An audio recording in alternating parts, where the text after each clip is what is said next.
हनुमान के प्राणों की रक्षा करने के लिए तो भगवान ने ऐसा क्रम बना दिया कि भारत भूमि में नित्य प्रति भगवान की कथा होती है। कथा कभी रुकती नहीं है। जैसे गंगा का प्रवाह कभी रुकता नहीं, गंगा अनवरत रूप से प्रवाहित होती रहती है, ठीक इसी तरह भगवान की कथा भी हमेशा होती रहती है।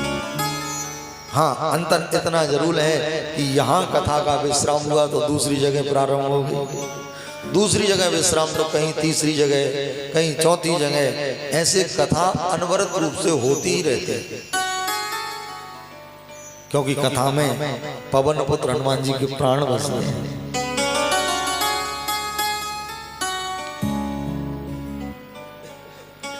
दिव्य भगवान की बड़ी मधुर मधुर कथा। भगवान के जितने भी चरित्र हैं सब मधुर ही हैं।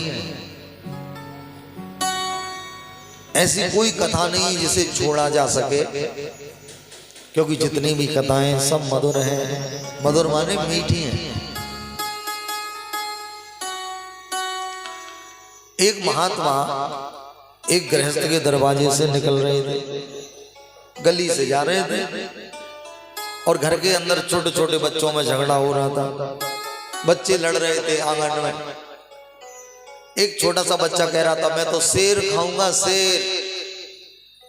एक बच्चा कह रहा था मैं तो हाथी खाऊंगा हाथी। एक कह रहा था मैं तो गुजरिया खाऊंगा। और महात्मा को बड़ा आश्चर्य हुआ। महात्मा ने मन में सोचा, हे भगवान, इस घर के छोटे छोटे बच्चे शेर खाते हैं हाथी खाते हैं, तो बड़े तो पता नहीं क्या खाते होंगे।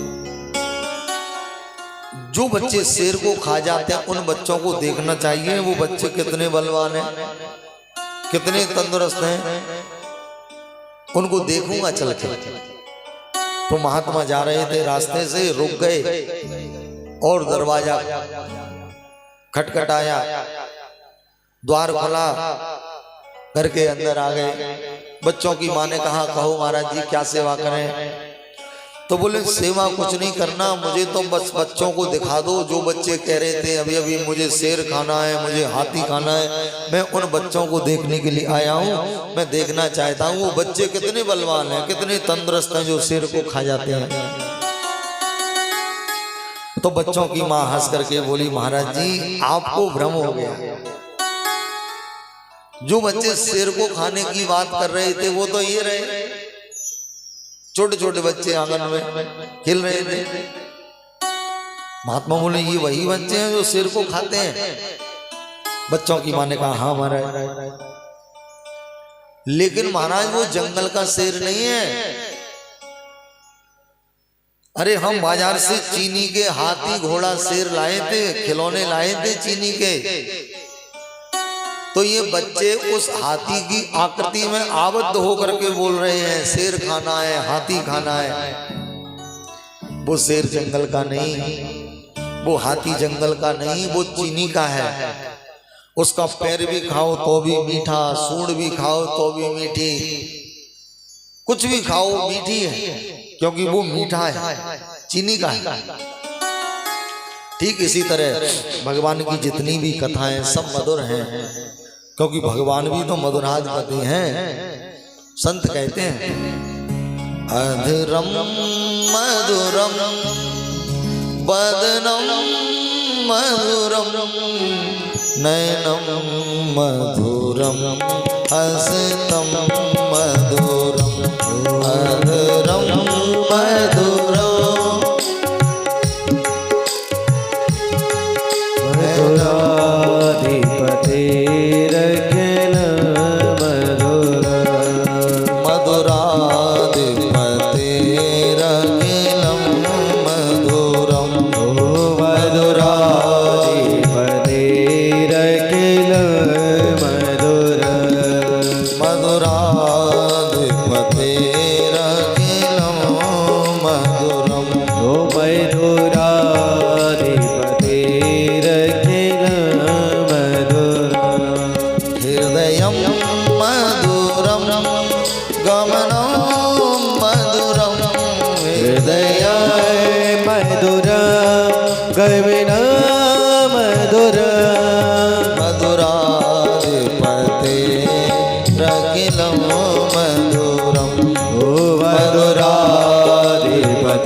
वसनं मधुरं वलितं मधुरं वसनं मधुरं वलितं मधुरं चलितं मधुरं भ्रमितं मधुरं चलितं मधुरं भ्रमितं मधुरं मधुराधिपतेरखिलं मधुरं मधुराधिपतेरखिलं मधुरं मधुराधिपतेरखिलं मधुरं मधुराधिपतेरखिलं मधुरं अधुरं मधुरं वदनं मधुरं अधुरं मधुरं वदनं मधुरं मधुराधिपतेरखिलं मधुरं मधुराधिपतेरखिलं मधुरं मधुराधिपतेरखिलं मधुरं ओ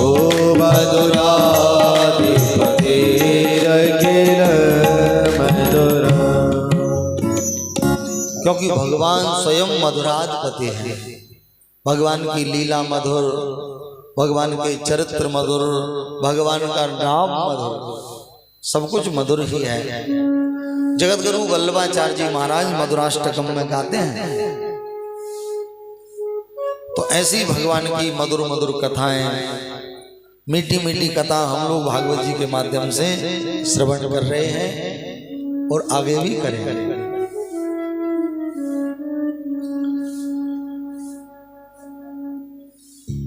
पूर्व प्रसंग में सनत कुमारों ने नारद जी को इतिहास की कथा सुनाई, कैसे कैसे लोगों का कल्याण भागवत कथा सुनने से हो जाता है। धुंधकारी का उपाख्यान सुना। जो व्यक्ति इस कथा को श्राद्ध पक्ष में श्रवण करता है उसके पितर तृप्त हो जाते हैं। श्राद्धे प्रयुक्ते पितृ तृप्त मावहे। और यदि कोई नित्य कथा सुने तो उसका मोक्ष हो जाता है। नित्यम सुपाठाद पुनर्भवं च। यदि नित्य प्रति कथा सुनने का अवसर मिले तो अवश्य सुनो, क्योंकि कथा की तो अपनी महिमा है। मोक्ष प्रदान करती है भागवत की कथा। देखो, हम आंखों से पाप करते हैं, गलत दृश्य देख लिया तो ये आंखों का पाप है।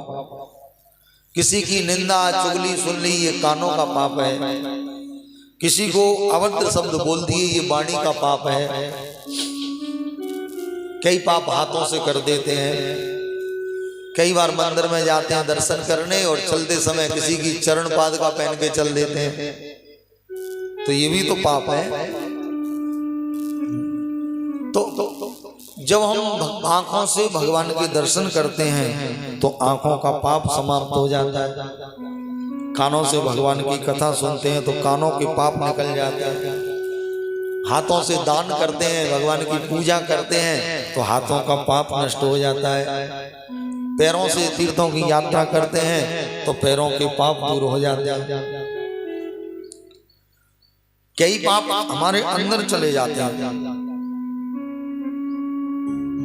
तो भागवत की यदि कथा सुन लें तो वो शरीर के अंदर रहने वाले पाप बाहर निकल आते हैं और शरीर को छोड़ के चले जाते हैं।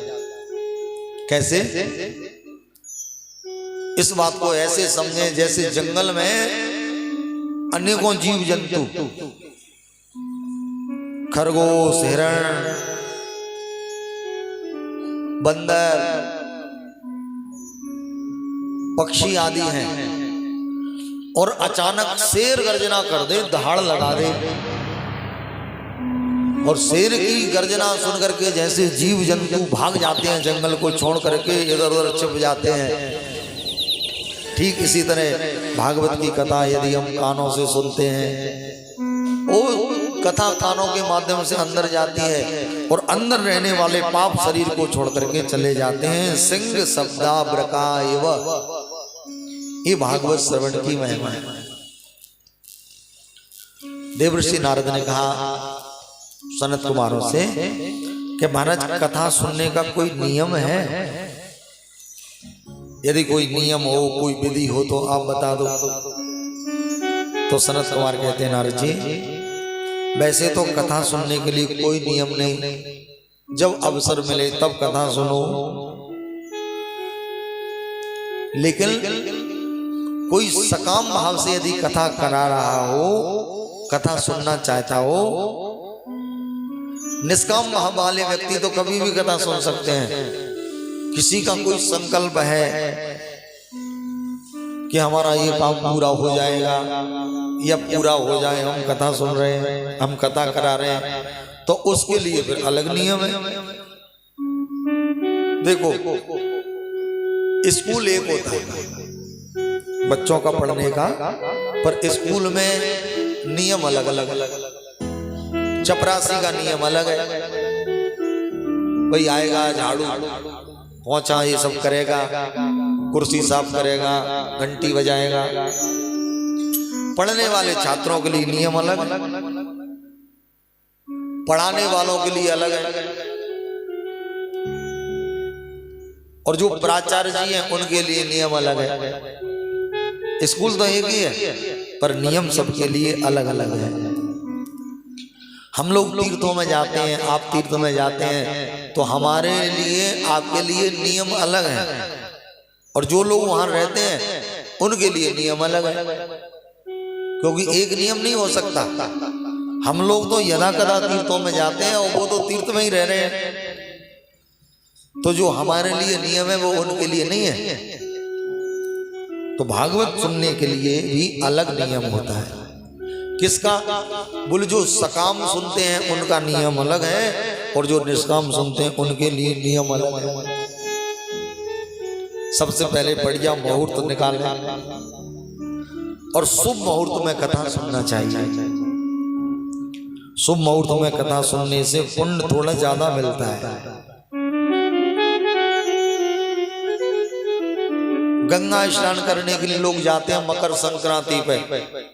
मकर संक्रांति पे तो जोर की सर्दी पड़ती है और लोग जाते हैं। अब जाना तो है ही, तो जाएंगे, और जाकर के कपड़े अपड़े उतार करके एक डुबकी लगाई और जय हो गंगा मैया प्रणाम करके कपड़े पहन लिए। और गंगा दशहरे पर भी लोग गंगा स्नान करने जाते हैं, तो उस समय तो लोग कपड़े उतार करके हर हर गंगे कह करके नहाते ही रहते हैं। अपने नाम की डुबकी, परिवार वालों के नाम की, पड़ोसी के नाम की, पूरे गांव के नाम की डुबकी लगा देते हैं। अरे भाई पुण्य तो मकर संक्रांति पर भी मिला था और गंगा दशहरे पर भी मिल रहा है। तो बोले मकर संक्रांति पर केवल पुण्य प्राप्त किया, लेकिन गंगा दशहरे पर पुण्य भी लिया और स्नान का आनंद भी लिया। तो शुभ मुहूर्त में कथा सुने, उससे पुण्य थोड़ा ज्यादा मिलता है। ऐसे स्थान पर कथा का आयोजन करना चाहिए जहां लोगों को आने में किसी प्रकार का संकोच न हो। घर में कथा हो तो अच्छी बात है, कदाचित मंदिर में कथा हो तो उसका पुण्य ज्यादा है। घर से 10 गुना अधिक पुण्य होता है मंदिर में कथा सुनने का। किसी तीर्थ में कथा हो रही हो, वहां कथा सुनो और ज्यादा पुण्य मिलता है। किसी धाम में कथा हो रही हो और ज्यादा पुण्य। कथा वही, और उसके श्रवण की महिमा बढ़ती जाती है। जितने लोग कथा सुनेंगे उतना ही अधिक पुण्य प्राप्त होगा। इसलिए कथा का खूब प्रचार प्रसार करना चाहिए। जैसे हम लोग विवाह की तैयारी करते हैं, ऐसे ही कथा की तैयारी करनी चाहिए। भागवत में लिखा है, विवाहे यादृशं वित्तं तादृशं परिकल्पये। जैसे विवाह की तैयारी होती है, जैसे विवाह में धन खर्च होता है, उतना ही धन भागवत कथा में खर्च करना चाहिए, और हो भी जाता है। अब देखो, विवाह में कितना धन खर्च होगा ये कोई निश्चय नहीं कर सकता। एक व्यक्ति की बेटी के विवाह में 10,000 रुपये खर्च होते हैं। एक बेटी के विवाह में एक व्यक्ति के 10 लाख रुपए खर्च होते हैं, और एक व्यक्ति की बेटी के विवाह में 10 करोड़ रुपए भी खर्च होते हैं। भाई वो अपनी अपनी सामर्थ्य की बात है, लेकिन जिस उत्साह से हम लोग विवाह में धन खर्च करते हैं, उसी उत्साह से भागवत की कथा में भी धन का व्यय करना चाहिए। क्योंकि धन की 3 गति होती है, दान, भोग और नाश।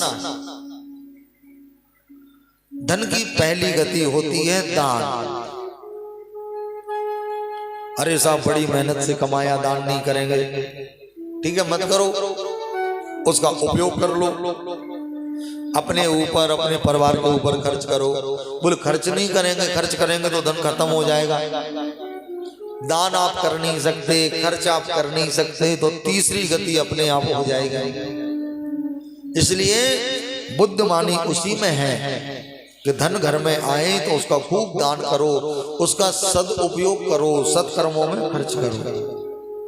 गोस्वामी तुलसीदास जी कहते हैं, सोई धन दल्य प्रथम गति जाके, वह धन धन्य होता है जिसकी पहली गति होती है। धन की पहली गति कौन सी? बोले दान। और सत्कर्म करने के बाद व्यक्ति को जीवन में कभी भी पश्चाताप नहीं करना पड़ता, कभी भी पछताना नहीं पड़ता। मान लीजिए आज आप कथा सुन रहे हैं, आज 26 नवंबर है, आप विष्णु मंदिर में बैठ करके भागवत जी की कथा सुन रहे हैं। ये दिन जब जब आपको याद आएगा कि 26 नवंबर को हमने भगवान विष्णु के मंदिर में भागवत जी की कथा सुनी थी, जब भी आपको ये दिन याद आएगा आपका मन प्रसन्न हो जाएगा, उस दिन तो हमने कथा सुनी थी। तो सत्कर्म करने के बाद व्यक्ति को कभी भी पछताना नहीं पड़ता। किसी दिन गलत काम कर लो, बुरा काम कर लो, और जब जब उस प्रसंग का स्मरण आएगा बहुत दुख होगा, अरे हमने उस दिन ये काम किया, हमें ये नहीं करना चाहिए।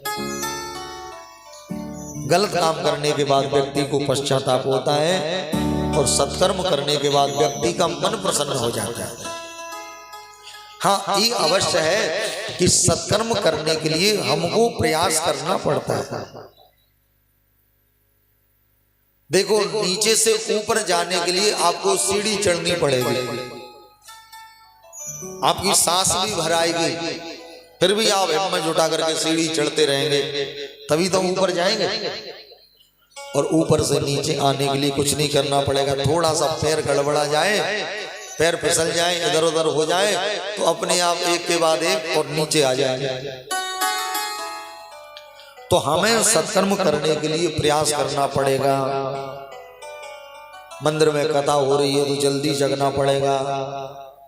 अपने नित्य कर्म, जो नित्य के नियम है, घर गृहस्थी के काम है, उनको जल्दी जल्दी करना पड़ेगा। देखो, जो बढ़िया वाले श्रोता होते हैं ना, वो तो सुबह वाले ही होते हैं। बोलो राधे राधे। क्योंकि अपने बहुत से कामों को जल्दी जल्दी करना या उनको बाद में करना और फिर कथा के लिए समय निकालना, ये तो बहुत बड़ा गुण है। और सायंकाल के समय तो प्राय लोग फ्री हो ही जाते हैं 12 बजे के बाद, और सायंकाल कथा में आ जाएं तो ये भी ठीक है, पर इसमें कोई खास बात तो नहीं है। भाई हम खाली थे इसलिए आ गए। सुबह तो हमको बहुत से काम थे, उन कामों को भी किया या कामों को किनारे किया और फिर कथा के लिए समय निकाला, ये महत्वपूर्ण होता है। हमारे भारत के एक संत थे, परम पूज्य स्वामी राम सुखदास जी महाराज, बड़े विद्वान संत थे। वो जब सत्संग करते थे तो उनके सत्संग का समय मालूम क्या होता था?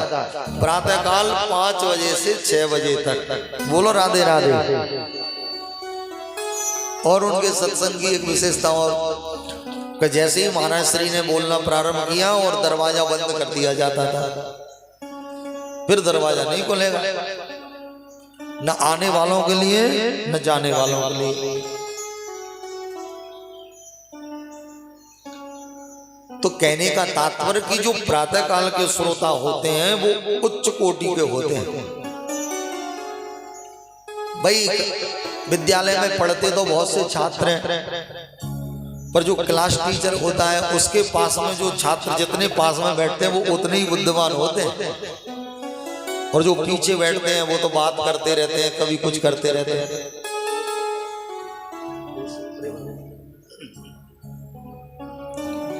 तो कथा सुनने से हमारे शरीर के अंदर रहने वाले पाप निकल जाते हैं।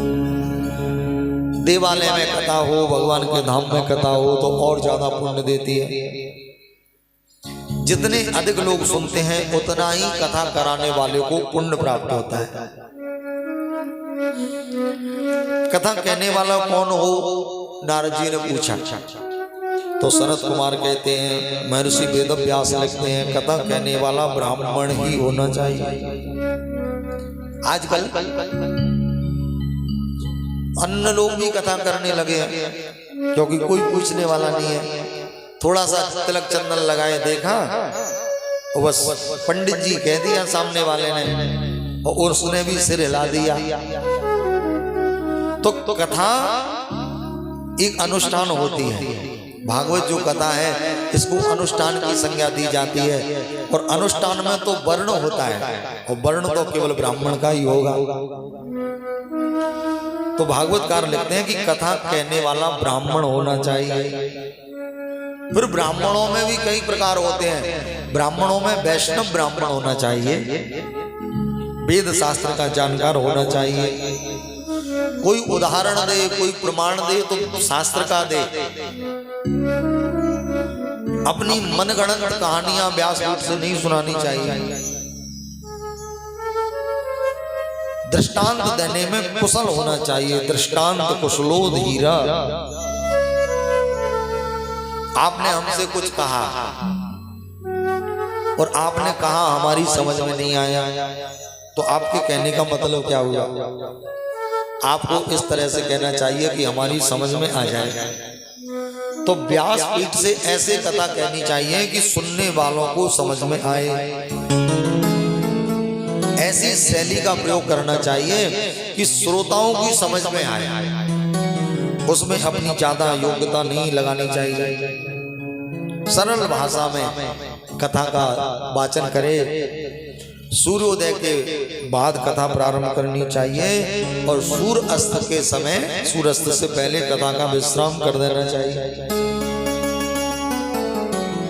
कथा के प्रारंभ में भगवान के नाम का कीर्तन होना चाहिए, बीच में भगवान के नाम का कीर्तन होना चाहिए, और कथा के अंत में दिव्य नाम संकीर्तन होना चाहिए।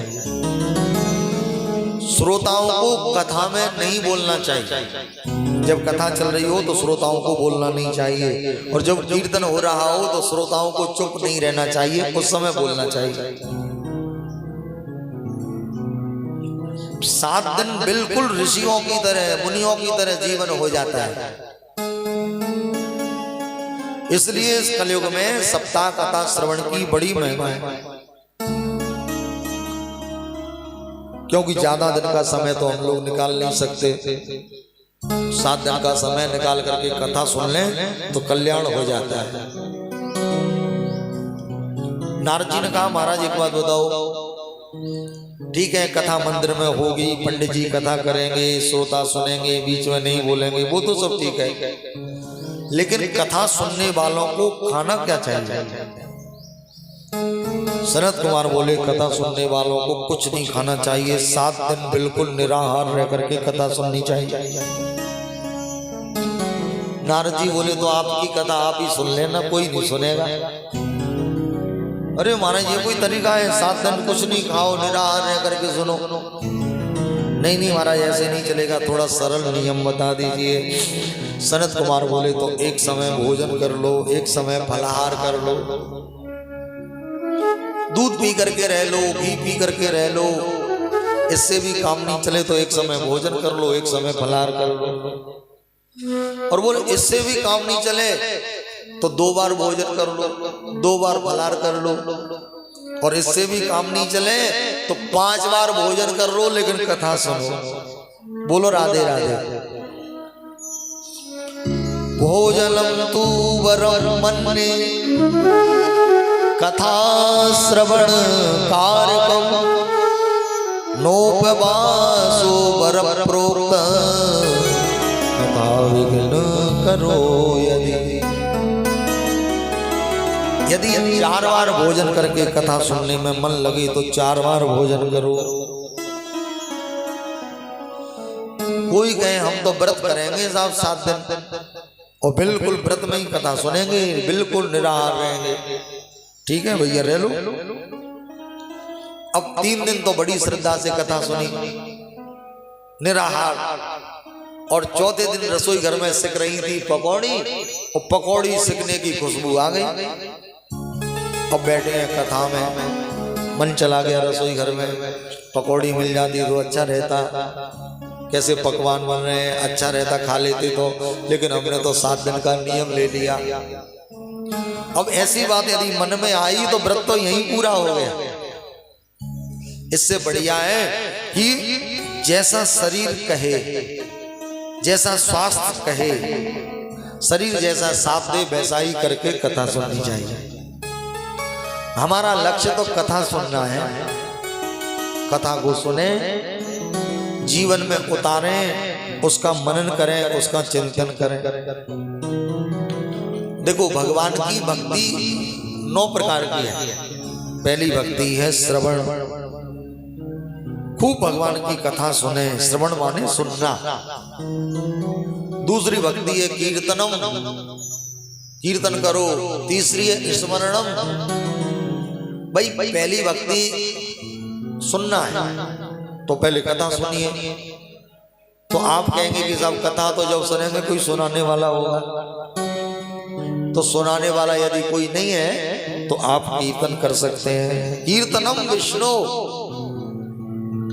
अब बहाना बनाना हो तो बहाने बनाने वाले तो कह देते हैं कीर्तन कहाँ से करें, वो मजीरा तो है ही नहीं, वो ढोलक तो है ही नहीं, वो संगत तो है ही नहीं, तो हम फिर क्या करें। तो बोले उनके लिए तीसरी भक्ति है, बोले स्मरणम, भगवान का बैठ करके स्मरण करो।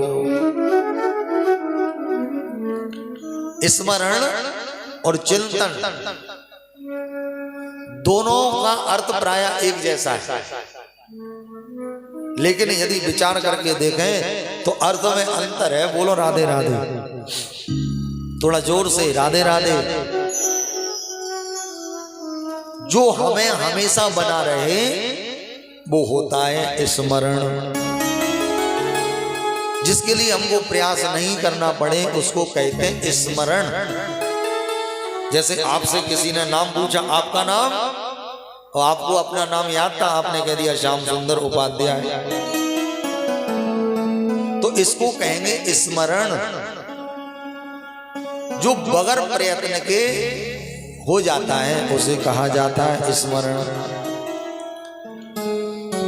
और आपको कोई मिला, आपने कहा क्यों साहब हमें पहचाना, अब आपने सिर खुजलाना प्रारंभ किया। हाँ सकल कुछ जानी पहचानी तो लग रही है, लेकिन याद नहीं आ रहा आपको हमने कहीं देखा है।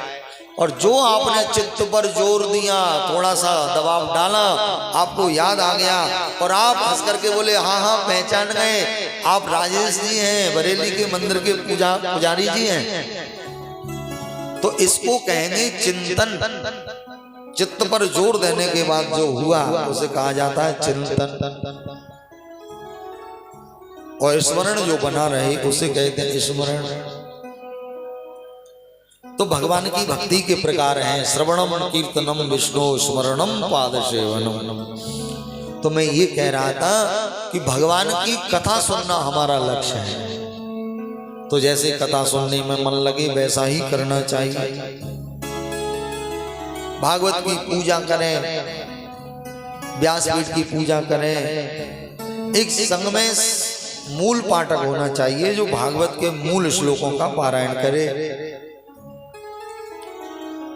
और नियम लेकर के कथा सुने।